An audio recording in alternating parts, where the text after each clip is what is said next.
G is for goals.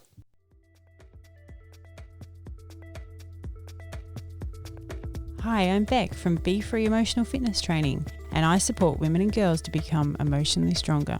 And I'm Vern from Move Forward Mentoring, and I specialise in male mentoring, helping boys and men find their passion, speak from their heart, and build better relationships. And together we are rekindling relationships. We work with couples through mentoring sessions as well as facilitating communication and creative workshops to build deeper connections. Welcome to our podcast, designed to help you strengthen and bring more fun into your partnership, as well as create a more loving, healthy, and strong connection. Hey everyone. Hi everyone. Today we're going to talk about goals, why they're important, relationship goals that will grow and strengthen your relationship, and how to set goals together. Because we probably set goals separately. We've done our own personal goals. And that could be anything from wanting to eat better or get to the gym more often or get better at work. But when we get into a relationship, we have the opportunity to actually create couple goals. When we have meaningful couple goals, then they can strengthen the bond between two people, also offer this sense of purpose and direction. So we're actually heading in the same direction together. I think that's really valuable to actually know what each other's goals are as well, because it allows us to actually understand each other better. It will strengthen that bond together and it will keep the relationship alive rather than stagnant. And most of the time, if I've seen on Instagram, I see hashtag couple goals, and it seems a bit superficial to me because it doesn't seem to be people actually doing the work which relationships actually need. It's, people in beautiful locations, but real couple goals, it's that day-to-day living and day-to-day of getting along together and being able to communicate really well, settle your differences, understand finances, deal with children, and there's a whole lot of things that happen as a couple that we can actually give more direction to. Make the relationship a priority, stay intimate, keep dating each other, those kind of things that keep the relationship alive. If you don't have couple goals, then you might be like, well, what can a couple goal be? A couple goal could be that you plan to have a date night regularly. And John and Julie Gottman, who are well known for research into marriages, say that regularly having a date night once a week, even if it's not a night, sometime during the day, anytime, where it's time just the two of you, is a really important part of your relationship. So we have a sort of couple goal for us, which is regular time together, with no children, where there's no tech, where we're just with each other and we're talking about where we're at and what's going on for us. I've noticed with couples, especially with little kids, they have problems with taking that time out, even if it's just half an hour to go grab a coffee. But it makes such a difference, doesn't it, in your week if you can just set aside a time. And I think sometimes with goals, we get distracted thinking big, like I want to buy a house or an investment property, or I want to save for a holiday. Yeah, they are good goals and they're, things to look forward to. They're very big goals. Whereas I think sometimes we can forget the little goals each week, even down to keep your relationship alive is sending a text message, a nice lovey text message once a day or something. Sometimes we can forget the small goals which actually make the relationship stronger. Learning about how to make goals together, also really useful. We decided while we were researching this topic and looking at goals, actually come together and sit down and write our own couple goals and our own personal goals and then see how they matched. And that was a really useful way to see if we're both on the same page. Yeah, that was a really good activity and one I would recommend. It didn't take very long and it covered things like finances, household, health, fun goals together, which is important, and personal development. And what we decided to do was each of us would write down a few targets that we had for each of those. And then we'd sit down as a couple and work out what we'd like to do together. There is a link in the show description where you can download your own copy to help you set some goals together and also personal goals. And they were really enlightening for me to actually see how many things we actually had in common. And we have a lot of shared values. And I think that helps us actually work together better. Yeah, we should get together.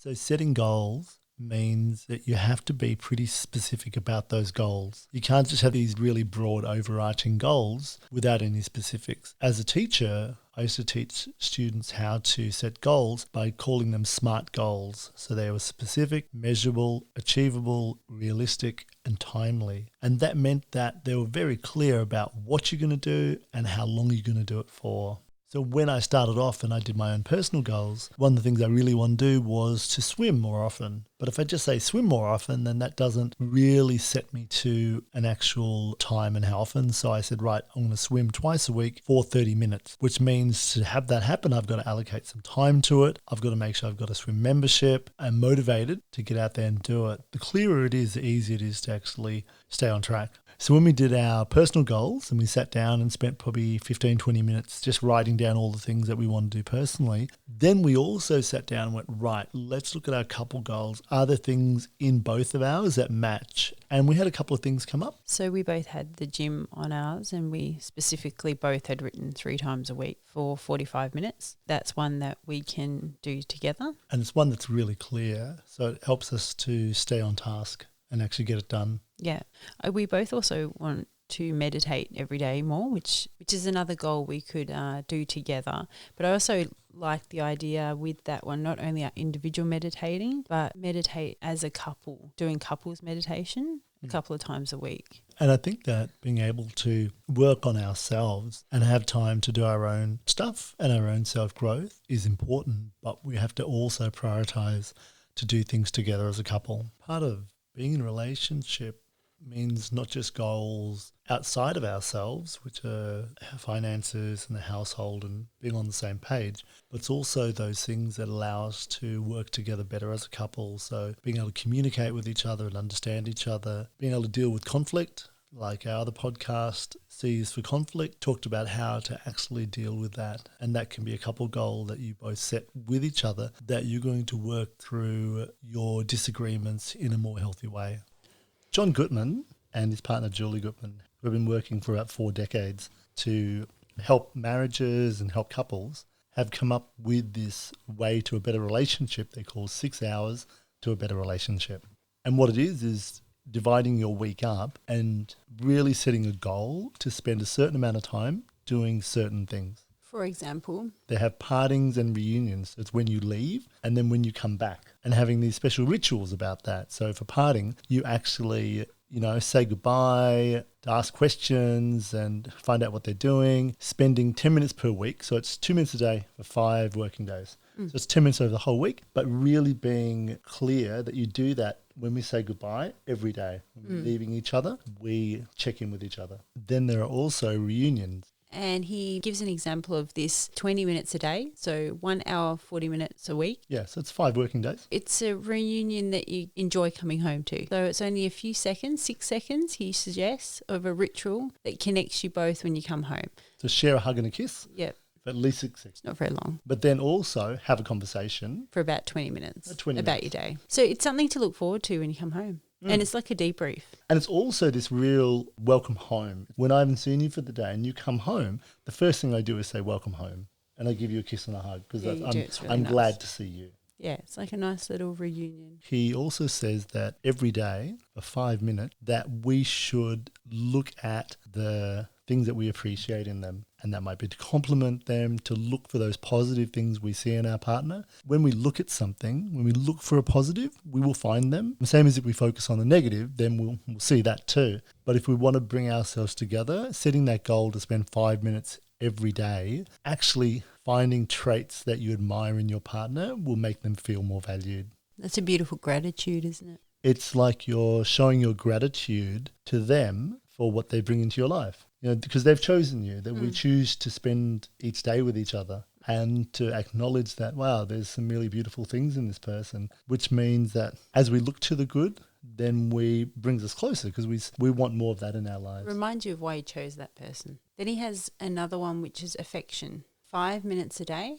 It's not very much either, but it's at the end of the day before you fall to sleep. Have a cuddle and a kiss. Think of the moments of affection as a way to let go of the minor stresses that have built up over the day. together. It's a that reconnection. We've spent a day, we've been doing these things. We come together, we hold each other, and good night. One which I love, and I've been reading this great book of his at the moment, which is called 8 Dates. It's really about the dates that you can have with your partner, which are really important to have. Having a date night for 2 hours once a week. Finding that time. And we've talked about this before, how much we love this. We love the idea of being able to come together and connect with each other and share and do something different. But also during that date night of connecting with each other is to ask questions, turn towards each other. So it's we time.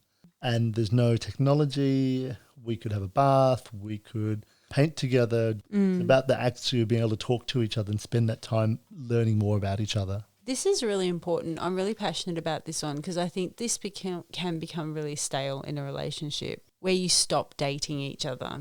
And just because you have the person, sometimes we stop dating them. We get too busy with work and kids. Yeah, but date nights are so important to reconnect. And continue dating each other. I really notice when we don't have those, when we don't have time together, just the two of us, there feels like there's a gap. There's a bit of a widening there. Yeah. His last one is for 1 hour a week, like a house meeting. So we have a house meeting in a house. There's all 6 of us. That's 2 tweens, 2 teens and 2 adults. Sit down at a table and just talk about chores or talk about what's been going on and discuss any areas of concern. So it gives us the space to express where we're at. It allows for us for things not to build up, where we can talk about what's actually going on for us so that everyone feels heard. And he suggests doing this just 1 hour once a week. So you would do this at work? Because I know when I worked, we would have team meetings. So many meetings. So it's viewed as important in the workforce, isn't it, to have team meetings to come together, make things work smoothly? Yep, to work out what's going on, what's not going on. I worked in education and we had so many meetings. I don't think we actually got a lot done. We don't think of this as one of those meetings. This is a meeting where you're going, right, this has come up for me. Can we talk about it? So this is even more important because it's your relationship. So he says just 1 hour once a week expressing or talking about your concerns, your fears. So what you're talking about is holding space. Yes. Which, funnily enough, is our next podcast. So in this episode, we talked about why goals are important. What type of goals there are. And how to set goals together. We really hope that you can find some time to sit down and try this out with your partner and see how effective it is at actually bringing you a bit closer together and also being on the same page. So join us for next time for H is for holding space. Thanks for listening. Please subscribe and follow us. And check out our website at rekindlingrelationships.com. Bye for now. See ya.